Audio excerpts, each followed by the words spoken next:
السلام علیکم ورحمۃ اللہ وبرکاتہ. نحمده ونصلي على رسوله الكريم.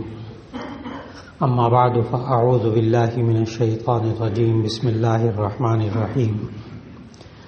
یا ایها الناس انا خلقناکم من ذکر وانثى وجعلناکم شعوبا وقبائل لتعارفوا ان اکرمکم عند اللہ اتقاکم ان اللہ علیم خبیر. صدق اللہ العظیم. اللہ رب العزت نے انسان کو پیدا کیا اور پوری دنیا کے اندر انسانوں کو پھیلایا، اور پھر ان کے اندر اللہ نے ان کو مختلف خاندانوں، مختلف قبیلوں، مختلف برادریوں میں تقسیم کر دیا. اور سورہ حجرات کی اس آیت میں اللہ تعالیٰ نے اس تقسیم کو اپنی طرف منسوب کیا کہ یہ میں نے کیا ہے. یا ایھا الناس انا خلقناکم من ذکر وانثی، اے لوگو ہم نے تمہیں ایک مرد اور ایک عورت سے پیدا کیا. وجعلناکم شعوبا وقبائل، ہم نے تمہیں مختلف خاندانوں، مختلف قبیلوں میں بنایا. لتعارفوا، تاکہ تم ایک دوسرے کو پہچانو. یہ اللہ نے تقسیم معاشرے میں کی. لیکن سوال یہ ہے کہ ہمارے ہاں عام طور پر جب رشتے ہوتے ہیں تو وہاں پوچھتے ہیں کہ جی آپ کا خاندان کیا ہے، آپ کی قوم کیا ہے، آپ کی برادری کیا ہے. تو بہت دفعہ جواب یہ ملتا ہے کہ آپ نے اگر مسلمان سمجھ کے رشتہ کرنا ہے تو کر لیں، ہم برادریوں قبیلوں کو نہیں مانتے.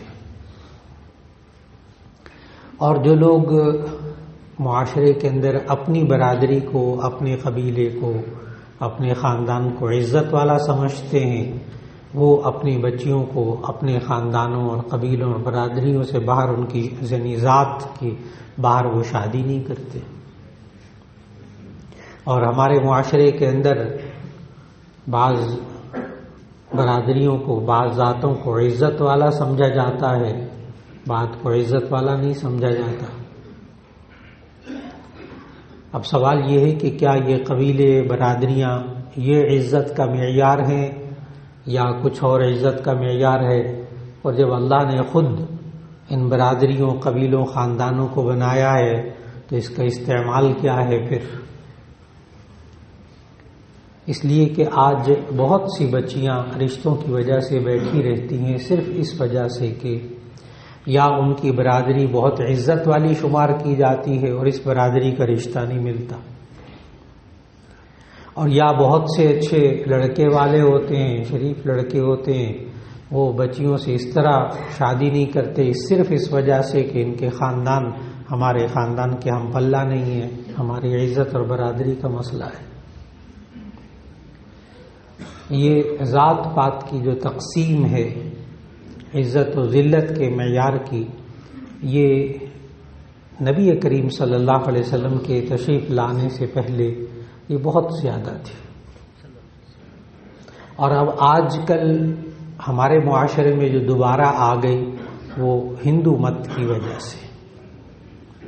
ہندو مذہب کے اندر ذات پات کی تقسیم بہت عجیب و غریب تقسیم ہے.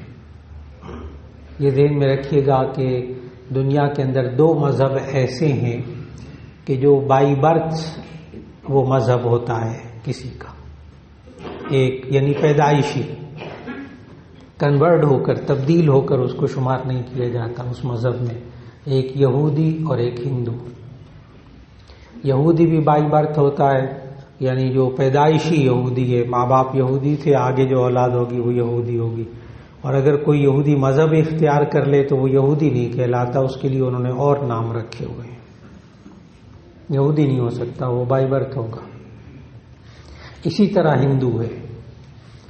ہندو کے ہاں جو بائی برتھ ہوگا وہ ہندو ہوگا، وہ اعلیٰ ذات ہوگی.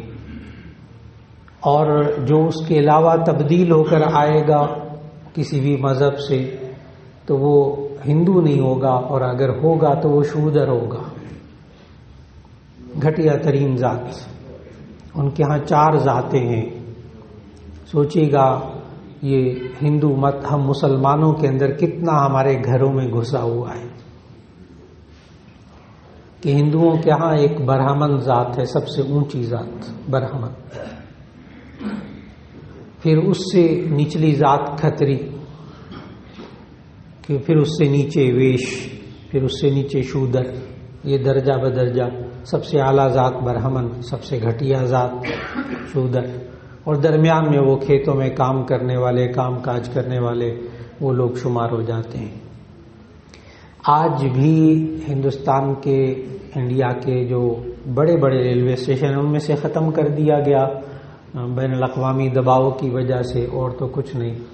ورنہ آج بھی ہندوستان کے جو باقی اسٹیشن ہیں سارے کے سارے، ان سب کے اوپر جو پانی پینے کا ٹینک لگا ہوتا ہے، ٹینکی لگی ہوتی ہے، اس میں لکھا ہوتا ہے ایک ٹوٹی کے اوپر یہ برہمن کے لیے، اور ایک ٹوٹی کے نیچے لکھا ہوتا ہے یہ شودر کے لیے. یعنی ایک ٹینکی میں سے جو پانی نکل رہا ہے نا اس ٹوٹی سے، جس سے برہمن پانی پیتا ہے اسے شودر پانی نہیں پی سکتا. اور ان پر بڑا عذاب نازل کرتے ہیں، بہت تکالیف پہنچاتے ہیں. برہمن کے بیٹھنے کی جگہ شودر بیٹھ نہیں سکتا. اور برہمن جو ہے وہ کبھی بھی شودر کو رشتہ نہیں دے گا، سوال ہی پیدا نہیں ہوتا. وہ تجارت میں اس کو شریک نہیں کرتا.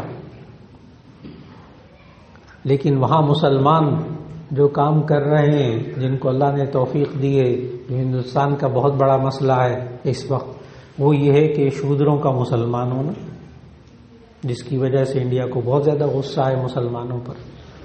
مسلمان کیا کہتا ہے وہاں؟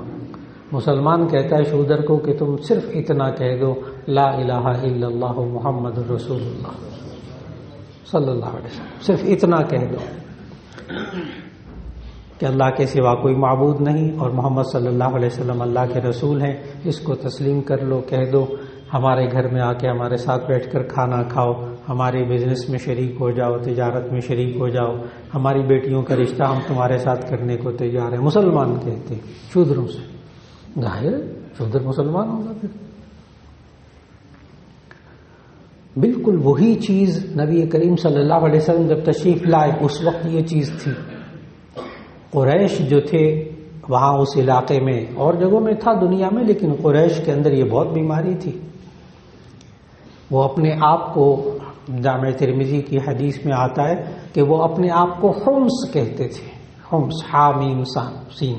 حمص کا معنی اگر میں ترجمہ کروں تو وی آئی پی اپنے آپ کو معاشرے میں سمجھتے تھے. آپ کو معلوم کہ وی آئی پی یہ مخفف ہے ویری امپورٹنٹ پرسن، یعنی انتہائی اہم شخصیت. چنانچہ یہ قریش نے اپنے لیے الگ الگ رکھے ہوئے تھے. جب سارا عرب جو ہے وہ مل کر اسلام سے پہلے وہ ننگے طواف کرتے تھے، بے لباس ہو کر طواف کرتے تھے کہ یہ گناہوں والا لباس ہوتا ہے، ہم ساری زندگی اس میں گزارتے ہیں، لہذا انسان کو بے لباس ہو کر طواف کرنا چاہیے. وہ چٹکیاں بجاتے تھے، تالیاں بجاتے تھے طواف کرتے ہوئے. حج ابراہیم علیہ السلام کے زمانے سے تھا، اس کو بگاڑ لیا تھا. لیکن قریش جو تھے نا وہ کپڑے پہن کر طواف کرتے تھے. کہتے ہم وی آئی پی لوگ ہیں، ہم خاص لوگ ہیں، ہم بیت اللہ کے مجاور ہیں، ہم لوگ جو ہے نا وہ کپڑے پہن کر طواف کریں گے. اور پھر جب حج کا زمانہ آتا تھا تو یہ مکہ، مینا، مزدلفہ یہ حرم کے حدود میں سے ہے. حرم کے حدود حضرت ابراہیم علیہ السلام نے بنائی ہوئی تھی، ان کے دور سے بنی ہوئی چلی آ رہی. تو یہ لوگ مکے میں بھی قریش حج میں رہتے تھے، مینا میں بھی جاتے تھے، مزدلفہ میں بھی جاتے تھے. لیکن یہ جو عرفات ہے نا، میدان عرفات، یہ حرم میں شامل نہیں ہے. یہ حرم میں شامل، حدود حرم میں سے نہیں ہے.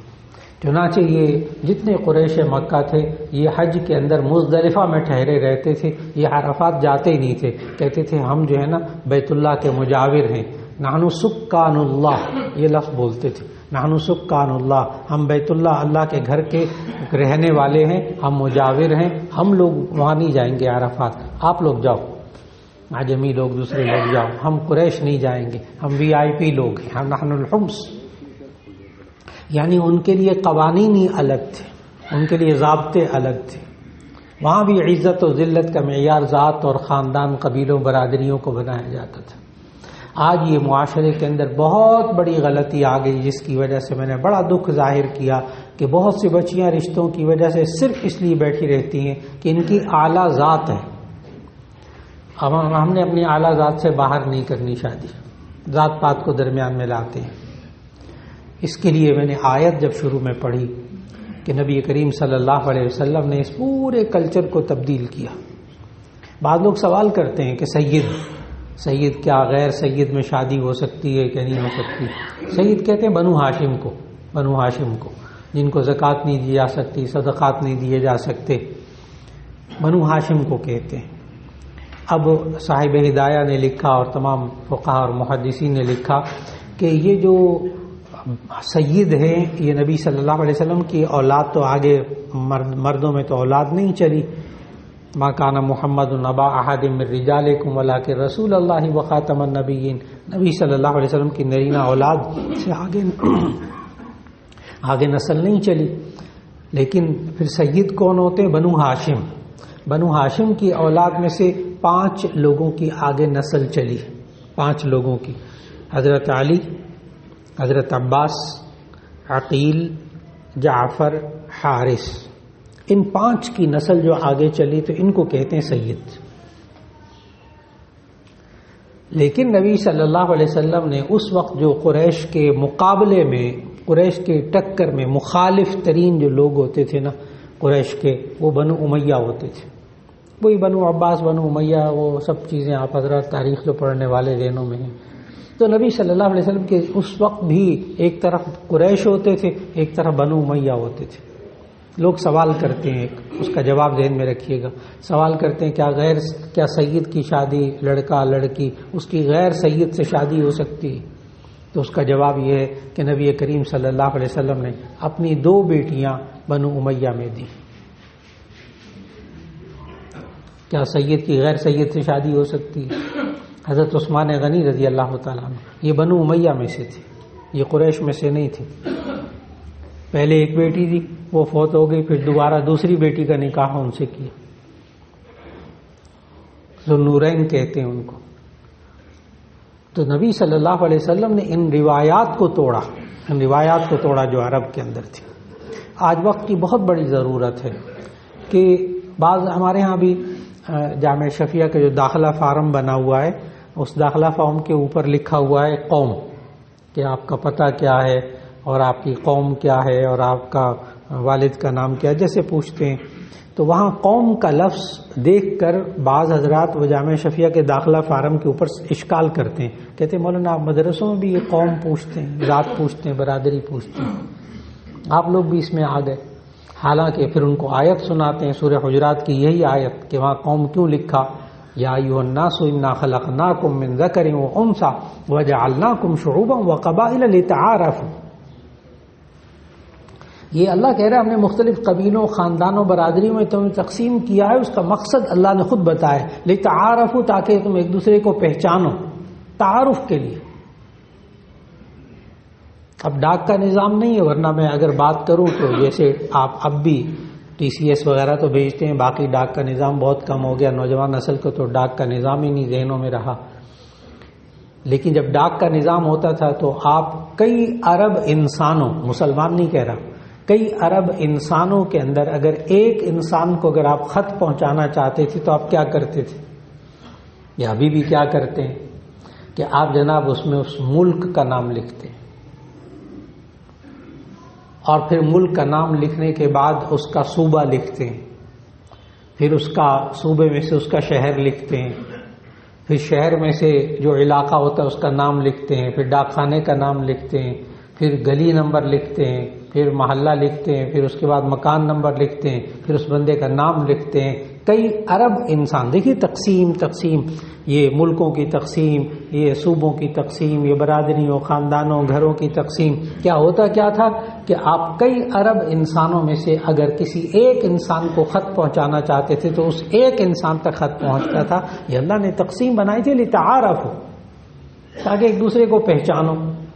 اچھا، اللہ کو معلوم کہ یہ جو میں خاندانوں، قبیلوں، برادریوں میں تقسیم کر رہا ہوں لوگوں کو، یہ بعد میں عزت و ذلت کا معیار بنا لیں گے، عزت و ذلت کا معیار بنا لیں گے، اللہ کو معلوم۔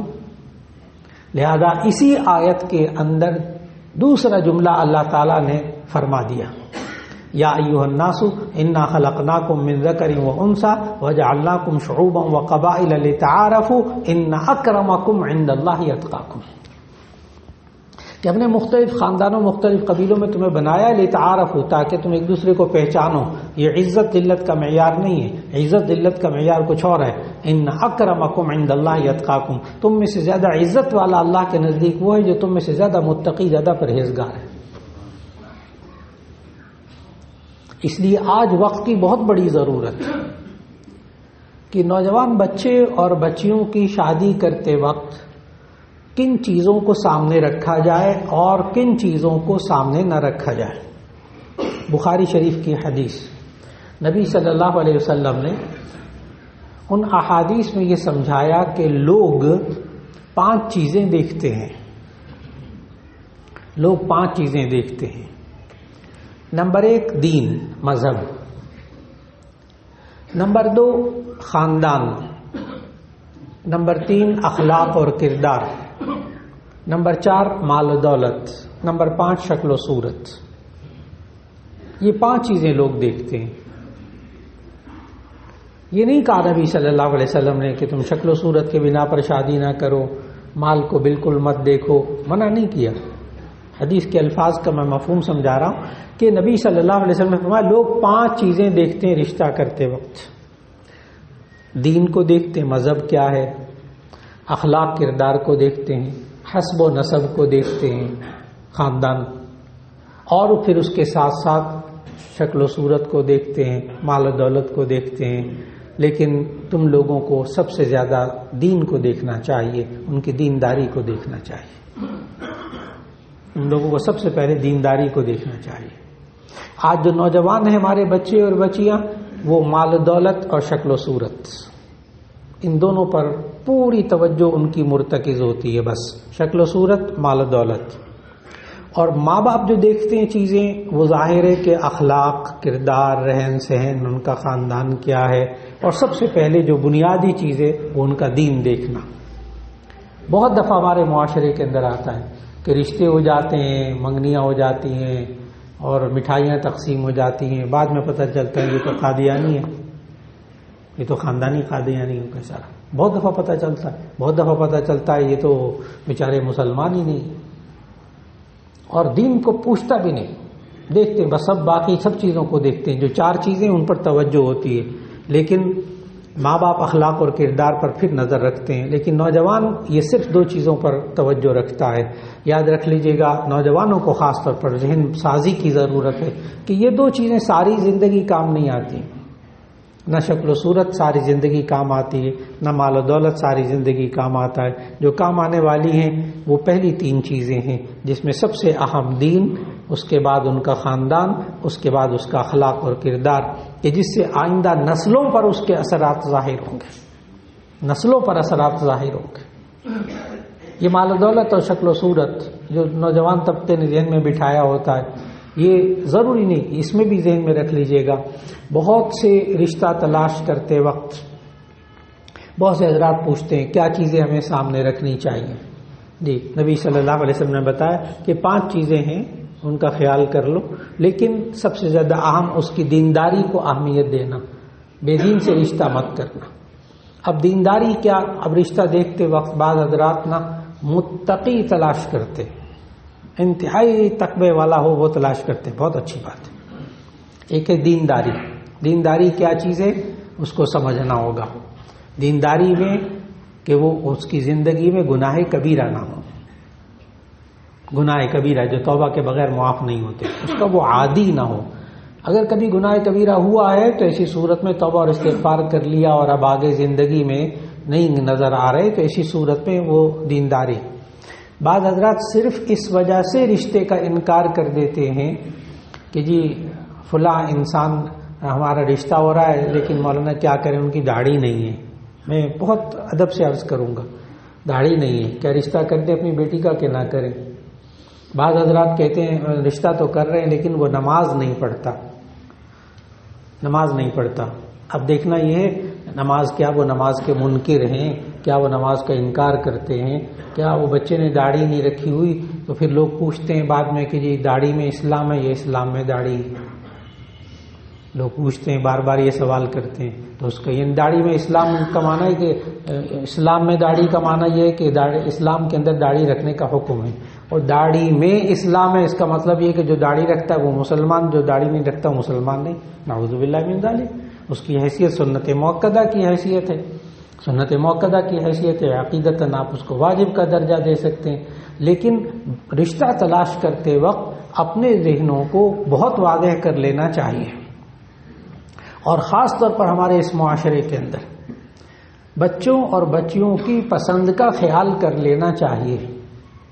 نبی صلی اللہ علیہ وسلم نے تو یہاں تک ارشاد فرمایا، ایک انصاری صحابی تھے، انہوں نے شادی ابھی منگنی کر لی، تو نبی صلی اللہ علیہ وسلم نے فرمایا کیا تم نے اس کو دیکھ لیا، تم نے اس کو دیکھ لیا لڑکی کو؟ تو انہوں نے کہا نہیں یا رسول اللہ میں نے دیکھا نہیں۔ نبی صلی اللہ علیہ وسلم نے فرمایا تم دیکھ لیتے تو اچھا ہو۔ تو اب لوگ سوال کرتے ہیں دیکھیں کیسے، تو میں ان کو بڑا واضح جواب دیتا ہوں، جیسے آپ کی بہن کا رشتہ اگر کوئی آئے تو آپ اس رشتے کو دکھانا چاہیں تو کس احترام اور کس پروٹوکول، کن آداب کے ساتھ آپ رشتہ دکھائیں گے، جا کر کسی کی بیٹی کا بھی رشتہ اسی طرح عزت کے ساتھ دیکھ لیا جائے۔ اب نوجوان طبقہ پھر سوال کرتا ہے، وہ کہتا ہے کہ جی کیا پسند کی شادی کرنا ناجائز ہے؟ یہ بھی بہت سوال ہوتا ہے بچوں کا، کالج یونیورسٹیز کے اندر جب لیکچر ہوتے ہیں یہ سوالات ہوتے ہیں، کیا پسند کی شادی کرنا ناجائز ہے؟ تو ان سے پھر یہ سوال کرتا ہوں میں کہ مجھے کوئی آیت، کوئی حدیث ایسی دکھائیں جس میں یہ لکھا ہو کہ جو ناپسند ہو اسے شادی کرو۔ یہ کون سی حدیث آیت ہے؟ کہیں کوئی قرآن حدیث کا حکم نہیں ہے۔ تو یہ پسند کی شادی کریں، ماں باپ بھی کہیں شادی کریں گے تو پسند کی شادی کریں گے، پسند کر کے شادی کریں، ناپسندیدہ یعنی جس سے نفرت ہو اس سے شادی کرو، یہ تو قرآن حدیث میں نہیں ہے۔ لیکن ہمارے معاشرے کے اندر جو پسند سے مراد ہے وہ یہ ہے کہ اس کے ساتھ ہوٹلنگ کی ہو، اس کے ساتھ سیر و تفریح کی ہو، اس کے ساتھ وقت گزارا ہو، اس کے ساتھ دوستیاں کی ہوں، اس کے ساتھ رات کو 3-3 4-4 گھنٹے اس کے ساتھ موبائل پہ باتیں کی ہوں، تصاویر شیئر کی ہوں واٹس ایپ میں اور فیس بک پہ، اور نتیجہ یہ ہوتا ہے کہ جو باتیں شادی کے بعد کرنے کی ہوتی ہیں یہ نوجوان پہلے سے کر چکے ہوتے ہیں، نتیجہ یہ کہ شادی کے بعد ان کی ناکام زندگی ہوتی ہے۔ یہ بے دینی ہے، یہ بے دینی ہے۔ یہ وہ والی چیزیں ہیں کہ جس سے ہمیں اپنے بچوں کو روکنا چاہیے، ہمیں نوجوان نسل کو روکنا چاہیے، اور نوجوان نسل کی سوچوں کا، ان کے رویوں کا، ان کے حالات کا خیال رکھ کر پھر رشتہ طے کرنا چاہیے۔ آج کی نشست میں جو بات عرض کر رہا تھا وہ یہ کہ آج نوجوان بچے اور بچیوں کی شادیاں جو سب سے بڑی رکاوٹ اس معاشرے کے اندر وہ یہ، اور پھر مال و دولت کو بیچ میں لا کر مقابلہ بازی، اپنی ٹکر سے رشتے کرنا، اپنی ٹکر والوں سے رشتے کرنا، اپنے مال و دولت کے اعتبار، اپنے سٹیٹس کے اعتبار سے رشتے کرنا، نبی صلی اللہ علیہ وسلم نے ان چیزوں کی تعلیم ہمیں نہیں دی، ہمیں نہیں دی کہ یہ سٹیٹس، یہ مقام ٹھیک ہے، بالکل ایسے حالات ہو جائیں کہ جس میں بہت مشکلات پیش آئیں اس کو دیکھ لیا جائے۔ تو آج کی نشست میں صرف یہ عرض کرنا مقصود ہے کہ آج ہمارے معاشرے کے اندر جو یہ ذات پات، برادریوں اور صرف جو ہے وہ خاندان، حسب و نسب کو دیکھ کر شادی کرنا اور پھر مال و دولت کو شادی کرنا، آج ہمیں رویے تبدیل کرنے ہوں گے اس نوجوان نسل کے لیے، اور جتنی جلدی نوجوان بچے اور بچی کی شادی ہو سکے کر دی جائے۔ ان بچوں کی تعلیم کی وجہ سے شادی کو مؤخر نہ کیا جائے، ماں باپ سرپرستی کریں، ماں باپ سرپرستی کریں، جب بچے جوان ہو جائیں، بچیاں جوان ہو جائیں، اچھے رشتے آئیں، اس سے پھر اچھا رشتہ، پھر اس سے اچھا رشتہ، اس انتظار میں عمر گزر جاتی ہے ہمارے بچے اور بچیوں کی۔ جب مناسب رشتہ آئے شادی کر دی جائے، اور پھر اس کے بعد ماں باپ سرپرستی کریں، یہ تعلیم بھی حاصل کرتے رہیں۔ اعلیٰ تعلیم بہت سے لوگ ایم فل کرتے ہیں، پی ایچ ڈی کرتے ہیں، اور ایم بی بی ایس کرنے کے بعد پتہ نہیں کتنی اسپیشلائزیشن کرتے ہیں، شادیوں کے بعد بہت سارے امور کو انجام دے دیتے ہیں، پھر پہلے یہ اپنا گھر بنا لے، پہلے اس کا بھی کوئی مرتبہ ہو جائے، پہلے یہ بھی کمانے لگ جائے، پھر اس کے بعد پاؤں پہ کھڑا بھی ہو جائے، پھر اس کے بعد شادی ہوگی، اتنے میں وہ عمر گزر جاتی ہے۔ اللہ رب العزت ہمیں ان بچوں، نوجوان بچے اور بچیوں کو گناہ کی زندگی سے بچانے کے لیے ان کو ان 5 چیزوں کو سامنے رکھ کر، اور اس میں بھی سب سے زیادہ دینداری کو سامنے رکھ کر، اللہ تعالی ہمیں بچوں کو اپنے فرائض اور بچیوں کے فرائض سے پورا کرنے کے اللہ تعالی توفیق عطا فرمائے۔ وآخر دعوانا ان الحمد للہ رب العالمین۔